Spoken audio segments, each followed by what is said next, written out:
Introdução ao estudo da química, resolução de exercícios, parte 4. Questão 18. Estabelecer a correspondência entre as misturas e os processos utilizados na sua separação. Então, à esquerda nós temos as misturas, à direita nós temos o processo de separação. Então, liquefação fracionada. Vocês lembram que liquefação é a passagem do estado gasoso para o estado líquido. Essa passagem é quando o material é gasoso e você transforma ele num líquido. Exemplo, nitrogênio do ar atmosférico. Se você transforma o nitrogênio, que já é gasoso, em um líquido, liquefação, fracionada em partes. Nesse caso, nós vamos utilizar para separar a mistura nitrogênio e oxigênio, duas substâncias gasosas, dois materiais gasosos. Separação magnética. Para ser uma separação magnética, um dos componentes tem que ser atraído por um ímã e o outro não. Nesse caso, a gente geralmente vai pensar em ferro, níquel, cobalto. No item D tem ferro. Limária de ferro é atraído, enxofre não. Separação magnética ou imantação. Item D.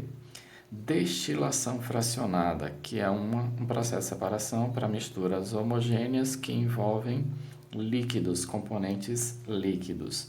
Nesse caso, a resposta correta é o item F, petróleo. Decantação, processo de separação de misturas heterogêneas, geralmente envolvendo líquidos, mas pode ser um sólido e um líquido. Então, nesse caso, como a mistura heterogênea, água líquida, óleo também líquido. Então, alternativa A, decantação. Destilação simples. Da mesma forma que a destilação fracionada, a destilação simples também é aplicada para misturas homogêneas, só que envolve um sólido e um líquido. Os dois processos baseiam-se nas diferenças das temperaturas de ebulição dos seus componentes. Nesse caso, a alternativa correta é o item C, água e sal de cozinha. E finalizando, filtração, que é para misturas heterogêneas envolvendo um sólido e um líquido. Nesse caso específico, a gente tem a mistura gasosa com um material sólido particulado. Então, a alternativa B, temos todos os processos de separação. Seguindo a questão 19, semelhante, a gente tem que fazer a associação e aí a gente observa aqui. Os componentes têm diferentes pontos de fusão. Se os pontos de fusão são diferentes, a gente tem aqui uma fusão fracionada. Fracionada, lembrando novamente em etapas. Só uma das fases se dissolve no líquido usado. Dissolução é dissolver. Fracionada, um dissolve, outro não. Os fragmentos das diferentes fases são relativamente grandes e visualmente diferentes entre si. Se são diferentes e são grandes, a gente pode utilizar a diferença visual para fazer uma catação. Uma das fases é arrastada por uma corrente de ar, vento em ação, ventilação, separando-se assim uma das outras. Então, a gente tem a ventilação. Só uma das fases é atraída por um ímã, imantação ou separação magnética. 9.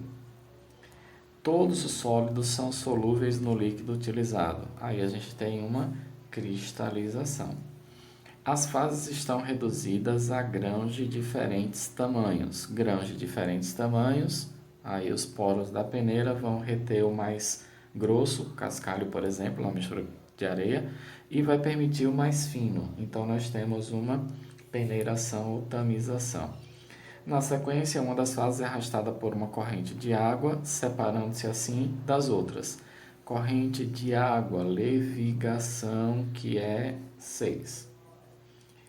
Usa-se um líquido de densidade intermediária em relação às densidades das fases, no qual as fases não se dissolvem. Aí a gente tem uma flotação, que é o número 2.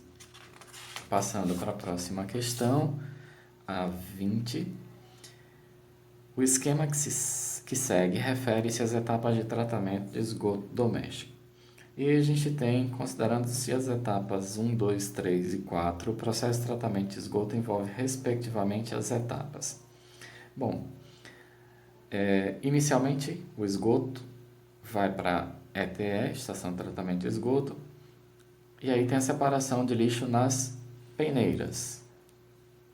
Parece uma peneiração, né? Ele vai reter o material sólido e permitir a passagem do líquido. A gente viu isso na filtração. Então, E e D não podem servir como alternativas. A gente tem uma filtração. Depois de sofrer essa filtração de restos de árvores, de, por exemplo, material plástico, material metálico, aí a gente tem uma separação de resíduos sólidos.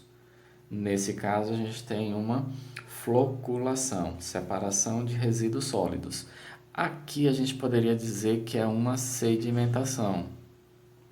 É o que eu mencionei na questão anterior, né? A decantação é utilizada para separação de líquidos, mas quando ocorre a sedimentação, a gente pode dizer também que isso é uma decantação. É como se fosse um tipo específico de decantação. Então, nesse caso, a sedimentação envolve um sólido e um líquido. Então, filtração e decantação. Excluímos aqui o item A, sobrou apenas C e E. Vai para um reator biológico? Se vai num reator biológico, a tendência é que ocorra uma fermentação. E aí, no item C é uma catação, a gente chega à conclusão de que o item E é o correto. Câmara de coagulação, também vai ocorrer uma decantação. Então, a alternativa correta realmente é item E. Finalizamos aqui. Até o próximo vídeo.